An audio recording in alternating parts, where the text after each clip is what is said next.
Signing up and using a Paysafecard is very easy to do. Today I'm going to show you how to do it. To start, visit the Paysafecard website. Go to paysafecard.com. Next, click on the Sign Up button. Now, select your country of residence. Then, enter your email address and create a password.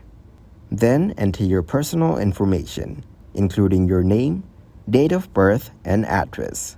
Here, review the terms and conditions and check the box to accept them. Click on the Create Account button. Next, you will receive a verification email to the address you provided.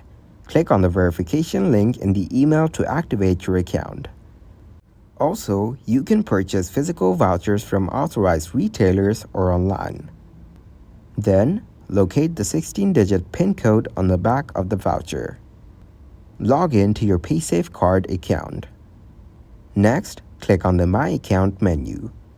Now select Top Up or Add Funds. Enter the 16-digit PIN code from your voucher. Confirm the transaction. The funds will be added to your Paysafecard account instantly. You can use your Paysafecard account to make online payments at thousands of participating retailers. When making a payment, select Paysafecard as the payment method. Enter your Paysafecard account details and the amount you want to pay. Lastly, confirm the transaction. The payment will be processed instantly.